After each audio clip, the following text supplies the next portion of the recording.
지금 여러분의 통장에 1,000만 원이 있다면 그 가치는 사실 800만 원도 안 됩니다. 앉아만 있었는데 200만 원을 도둑맞은 기분이죠. 이게 과장이 아닙니다. 오늘 아침 환율과 기름값을 보셨나요? 2026년 4월, 대한민국 경제에 거대한 파도가 덮치고 있습니다. 4월 위기설이 단순히 공포 마케팅인 줄 알았는데 수치로 증명되는 진짜 위기가 시작됐습니다. 이건 남의 일이 아닙니다. 당장 내일 여러분이 넣을 기름값, 장바구니 물가, 그리고 반토막난 주식 계좌의 운명이 오늘 결정됩니다. 도대체 우리 경제에 무슨 일이 벌어지고 있는 걸까요? 왜 우리는 열심히 일하는데 자산은 계속 쪼그라들까요? 지금부터 그 잔인한 진실을 하나씩 파헤쳐 보겠습니다. 이 영상이 끝날 때쯤이면 여러분은 살아남기 위해 당장 무엇을 해야 할지 알게 되실 겁니다. 자, 여러분, 가장 먼저 눈에 띄는 건 역시 환율입니다. 환율이 1,450원을 돌파했습니다. 환율은 쉽게 말해 우리 돈의 몸값입니다.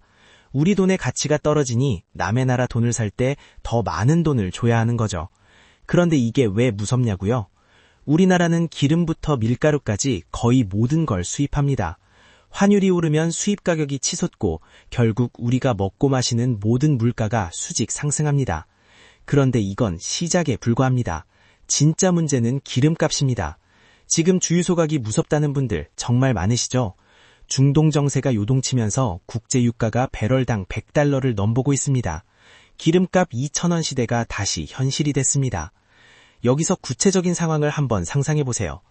2026년 3월 기준으로 국내 휘발유 평균 가격이 리터당 약 1,720원대입니다. 1년 전보다 약 150원 이상 비싸졌어요. 150원이 별거 아닌 것 같죠? 매일 화물차를 모는 김 사장님은 지금 지옥을 맛보고 있습니다. 한 달 기름값만 예전보다 150만 원이 더 나갑니다. 이건 단순히 지출이 늘어난 게 아니라 가족의 생활비가 통째로 사라진 겁니다. 아이를 데리고 모처럼 제주도 여행을 계획했던 박씨 가족도 마찬가지입니다. 항공권 가격에 붙는 유류 할증료가 2배로 뛰었습니다. 항공권 가격이 심상치 않습니다. 2026년 4월 현재 인천에서 방콕 왕복 항공권 평균 가격이 약 80만 원 중반대입니다. 2024년 같은 시기보다 약 20% 가까이 올랐어요. 왜 이럴까요? 항공유 가격이 올랐고 달러로 결제하는 항공기 리스 비용이 환율 때문에 올랐으며 코로나 이후 항공사들이 줄인 노선수를 아직 완전히 회복 못했어요. 결국 물류비 상승은 우리 식탁까지 직접 연결됩니다. 이제 모든 사람에게 해당하는 이야기로 넘어가 볼게요. 서울에서 혼자 사는 26살 직장인 이 씨를 볼게요. 주 2회 마트에 가서 계란 한 판, 두부 한 모, 양파, 오이, 라면 몇 봉지 사면 예전에는 2만 원이면 됐어요.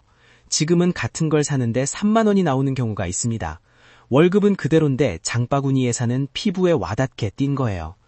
자취하는 대학생 김구는 편의점 도시락 가격이 500원 오른 것도 손이 떨립니다. 나만 힘들까? 라고 생각하셨나요? 아닙니다. 지금 우리 모두가 보이지 않는 세금을 내고 있는 겁니다. 이게 바로 인플레이션의 무서움입니다. 물가가 오르는 건 내 지갑에서 돈이 실시간으로 빠져나가는 것과 같습니다. 도대체 왜 이런 일이 벌어질까요? 여기서 우리는 해외 사례를 볼 필요가 있습니다. 미국의 상황을 보세요. 미국은 셰일가스라는 강력한 무기가 있습니다. 자기네 땅에서 에너지가 펑펑 나옵니다. 기름값이 올라도 나라 전체가 흔들리지 않습니다. 오히려 에너지를 팔아 돈을 법니다. 반면 우리는 어떤가요? 에너지의 90% 이상을 수입에 의존하다 보니 외부 충격에 너무나 취약한 구조입니다. 또한 우리나라는 에너지와 식량의 대외 의존도가 매우 높습니다. 에너지 자급률은 약 17% 수준이에요. 나머지 83%는 수입이에요. 밀, 콩, 옥수수 같은 식량 주요 곡물 자급률은 20% 초반이고요.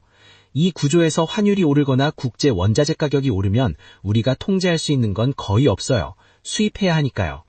더 힘들게 하는 건 상식적으로 생각하면 멀리서 건너온 수입 과일보다 우리 땅에 난 채소가 더 싸야 하잖아요. 그런데 지금 대형마트에 가보세요. 환율 때문에 비싸진 수입 오렌지보다 국산 사과나 대파 가격이 훨씬 더 비싼 기이현상이 벌어지고 있습니다. 유통구조의 모순과 생산 비용의 급증이 겹치면서 우리 식탁이 무너지고 있는 겁니다. 그런데 말입니다. 여기서 정말 충격적인 사실이 하나 있습니다. 4월 위기설의 본질은 따로 있습니다. 바로 기업들의 빚입니다. 4월은 보통 기업들이 빌린 돈을 갚거나 만기를 연장해야 하는 시점입니다. 그런데 지금 금리가 어떻습니까?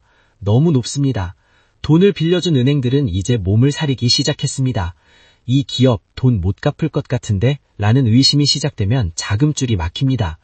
건설사들부터 시작해서 중소기업들이 줄줄이 무너질 수 있다는 경고등이 켜졌습니다. 이게 터지면 단순히 기업의 문제가 아니라 우리 주변의 은행, 그리고 여러분의 예금까지 위험해질 수 있습니다. 여기서 핵심은 이 위기가 언제 끝날지 모른다는 겁니다. 환율이 흔들리기 시작하죠. 원달러 환율이 1,400원을 넘나들면서 수입 원자재 가격이 올라갑니다. 그게 고스란히 소비자 물가로 전가돼요. 이 사이클 지금 정확히 돌아가고 있습니다.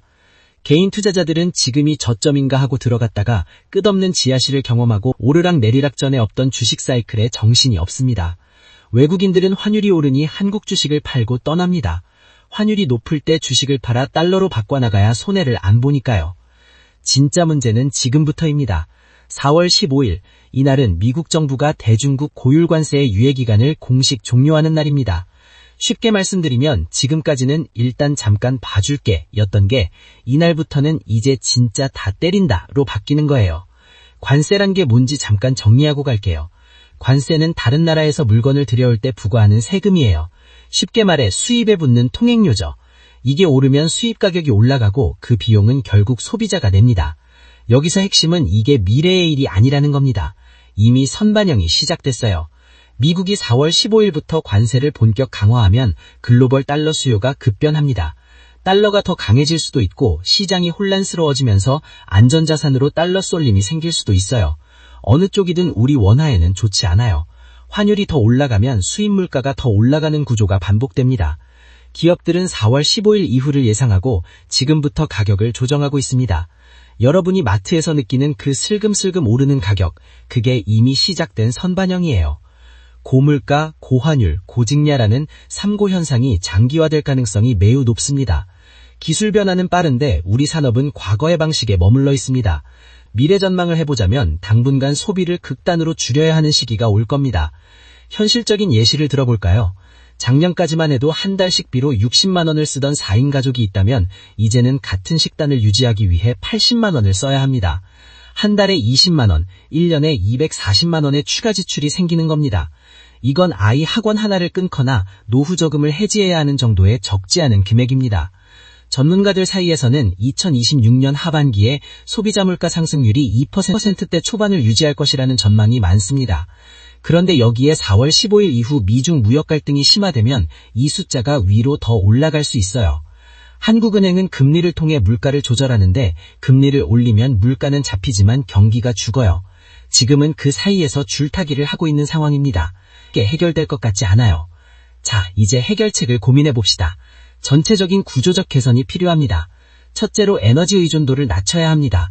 이건 국가적 과제지만 개인적으로는 에너지 효율이 높은 자산으로 옮겨가야 합니다. 둘째로 유통구조의 혁신입니다. 산지와 소비자가 직접 연결되는 시스템이 더 강화되어야 합니다.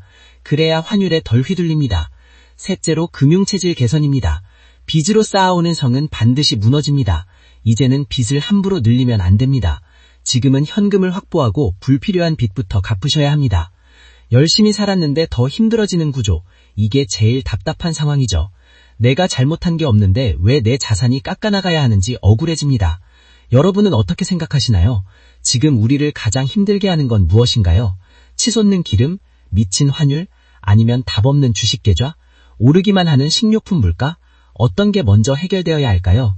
오늘 내용이 도움되셨다면 구독과 좋아요 부탁드립니다. 시청해주셔서 감사합니다.